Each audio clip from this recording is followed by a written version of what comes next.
اللہ کے پاس ہی لوٹنا ہے، تو پھر کیا فکر کی بات ہے؟ ایسے افراد کے لیے کیا ہے؟ اولئک، آیت نمبر 157، اولئک علیہم صلوات من ربہم ورحمہ واولئک هم المہتدون۔ اولئک، وہ لوگ ہیں، علیہم صلوات، کہ ان کے اوپر اللہ تبارک و تعالیٰ کے صلوات ہے۔ اب صلوات کے معنی بعض بزرگان، بعض علماء سے میں سنا ہوں کہ اس کا مطلب رحمت ہے، مگر یہاں پر یہ آیت پڑھنے سے سمجھ میں آتا ہے کہ اس کا صلوات کا معنی رحمت نہیں ہے۔ اولئک علیہم صلوات، بلکہ من ربہم ورحمہ، اور رحمت، اولئک علیہم صلوات، ان کے اوپر ہے صلوات، من ربہم، ان کے پروردگار کی طرف سے، ورحمہ، اور ان پر رحمت بھی آ رہی ہے۔ تو رحمت الگ سے آ رہی، تو صلوات کا معنی رحمت یہاں پر لینا، صلات کا معنی رحمت لینا ٹھیک نہیں ہوگا۔ حضرت بحر العلوم رحمۃ اللہ علیہ فرماتے ہیں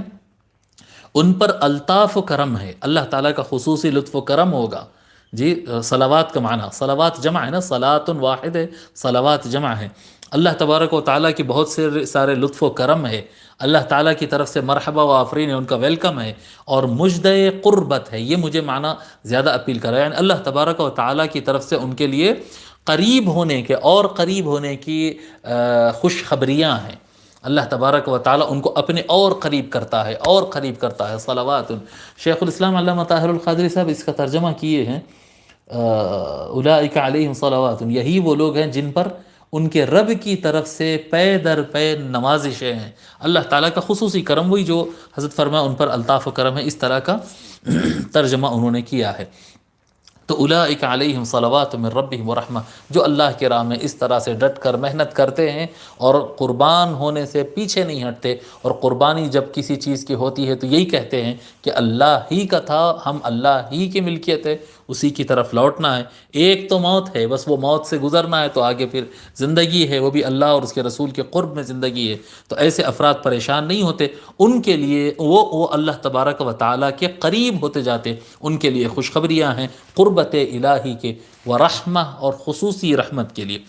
خصوصی رحمت کی خوشخبری ہے ان کے لیے۔ اے محبوب، ان کو سنا دو، یہ خوشخبری سنا دو کہ وہ اللہ کے قریب ہونے والے ہیں، اللہ تبارک و تعالیٰ ان کو اپنے اور قریب کر رہا ہے، اور قریب کر رہا ہے، اور ان کے لیے خصوصی رحمتیں اور نوازشیں ہیں۔ وَأُولَئِكَ هُمُ الْمُهْتَدُونَ، اور یہی وہ لوگ ہیں، یہی تاکید کے ساتھ، وَأُولَئِكَ ہم، اور یہی وہ لوگ ہیں جو ہدایت پر ہے، جو ظالم کے منہ پہ نہ ٹھہرے، جو ظالم کو روکنے کے لیے نہ اٹھے، جو مظلوم کی مدد کرنے کے لیے کھڑا نہ ہو،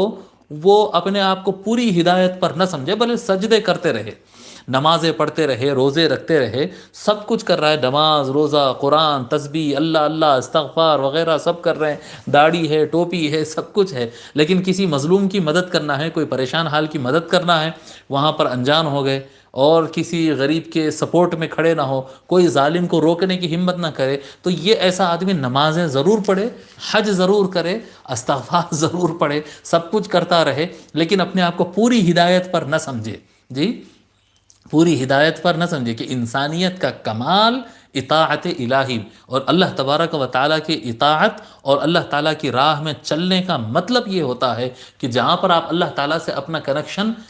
بنانے کے لیے نمازیں پڑھتے ہیں، وہاں پر اللہ تعالیٰ کے حکم کے مطابق ظالم کو روکنے اور مظلوم کو اس کا حق دلانے کی جدوجہد کرنا، یہ بڑی چیز ہے، لیکن حقیقت ہدایت یہیں پر ہوتی ہے، یہ بڑی چیز ہے۔ لوگ بولتے ہیں ارے ان کو سیاست میں آنے کی کیا ضرورت تھی، ارے وہ مولوی صاحب کو وہ مسئلے میں جانے کی کیا ضرورت تھی، وہ میٹرز میں انہوں کیوں بولتے ہیں؟ بھائی تمہاری حیثیت نہیں ہے تو تم اتنے طاقتور اسلام میں جاتے کیوں؟ نہیں، یہ سب بہانے ہیں پیچھے رہنے کے لیے، جی، جو ظالم کے منہ پر نہ کھڑا ہو وہ کمزور ایمان والا ہے، وہ کمزور ایمان والا ہے، اس کا ایمان مکمل نہیں ہے۔ ایمان مکمل اور مکامل ہدایت اسی کے پاس ہے جو ظالم کو ظلم سے روکنے کے لیے آواز اٹھاتا ہو اور مظلوم کے لیے کام کرتا ہو۔ وَأُولَئِكَ هُمُ الْمُهْتَدُونَ،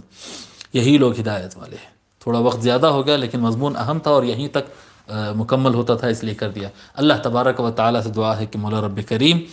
ہم کو کامل ہدایت عطا فرما، صبر کی قوت عطا فرما، ایمان کامل عطا فرما، یقین محکم عطا فرما، اور ہماری اس دنیا کو بھی اچھی کر دے۔ مولا رب کریم موت کے بعد والی زندگی کو بھی خوب اچھی کر دے۔